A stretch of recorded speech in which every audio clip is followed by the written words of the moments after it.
Assalamualaikum warahmatullahi wabarakatuh. Saya Ulfatuniza Uzahro dari kelompok 2 akan mempresentasikan Keynes Effect dan Vigo Effect.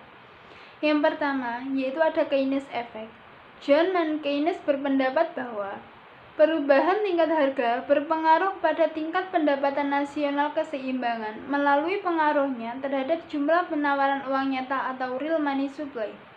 Apabila terjadi penurunan tingkat harga atau deflasi, maka nilai real uang yang beredar dalam masyarakat akan mengalami peningkatan. Bila harga turun sebesar 50%, jumlah penawaran uang nyata akan menjadi 2 kali lipat dari sebelumnya.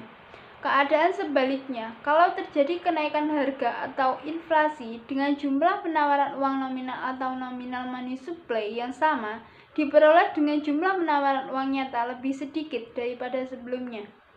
Menurut pandangan Keynes, penggunaan tenaga kerja atau full employed adalah keadaan yang jarang terjadi. Hal itu disebabkan karena kekurangan permintaan agregat dalam wujud perekonomian. Analisis Keynes menunjukkan tentang pentingnya peranan dan pengeluaran kepada barang dan jasa yang diproduksi oleh sektor perusahaan di dalam menentukan kegiatan ekonomi. Ini berarti analisis Keynes lebih banyak memperhatikan permintaan, yaitu menganalisis mengenai peranan dari permintaan golongan masyarakat di dalam menentukan tingkat kegiatan ekonomi yang akan dicapai dalam suatu perekonomian. Seperti yang terdapat dalam gambar, mula-mula tingkat harga setinggi 5. Dengan H sama dengan 5, real money supply tergambar sebagai garis penawaran uang M5. Dengan harga menurun menjadi H sama dengan 4, garis penawaran uang yang bergeser akan bergeser ke M4. Selanjutnya, apabila harga turun menjadi H sama dengan 3, garis real money supply bergeser ke M3. Bergesernya garis real supply MM menjauhi titik silang sumbu 0 ini dengan sendirinya mengakibatkan kurva LM bergeser ke kanan. Dari LM5 ke LM4 kemudian ke LM3. Dengan bergesernya kurva-kurva LM ini, maka titik equilibrium IS sampai LM juga pindah, yaitu semula A kemudian pindah ke B lalu ke C. Dari uraian di atas dapat dilihat hubungan antara tingkat harga dengan tingkat pendapatan nasional yang memenuhi syarat equilibriumnya pasar komoditi dan pasar uang. Yang kedua yaitu ada Vigo Effect. Vigo menjelaskan pengaruh perubahan tingkat harga terhadap perekonomian melalui pengaruhnya terhadap nilai real saldo kas atau real cash balance masyarakat. Bila harga turun, nilai saldo kas keuangan akan berada dalam keuangan rumah tangga. Untuk mengatasinya, mereka berupaya mengurangi kelebihan saldo kasnya sampai pada jumlah yang optimal dengan cara menambah pengeluaran konsumsi.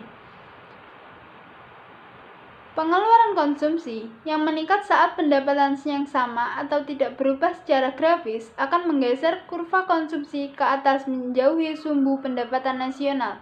Dan secara stimulan, kurva tabungan juga bergerak ke atas mendekati sumbu pendapatan nasional.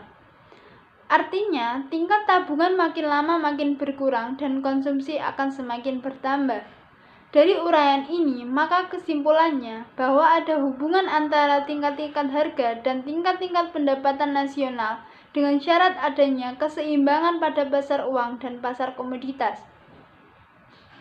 Seperti yang ada pada gambar, meningkatnya pengeluaran konsumsi pada tingkat pendapatannya sama secara grafik tercermin oleh bergesernya kurva atau garis konsumsi menjauhi sumbu pendapatan nasional. Hal ini berarti juga bahwa kurva atau garis saving bergeser mendekat ke sumbu pendapatan nasional, atau lebih jelasnya, variabel C0 nilainya meningkat dan nilai S0 nilainya menurun. Menurunnya nilai S0 pada gambar terungkap dalam bergesernya garis saving, misal dari S5 ke S4 lalu bergeser lagi ke S3. Bergesernya garis saving tersebut dengan sendirinya akan mengakibatkan bergesernya kurva IS dari semula IS5 bergeser ke IS4 lalu bergeser ke IS3. Bergesernya kurva IS ini selanjutnya akan mengakibatkan pindahnya titik ekuilibrium IS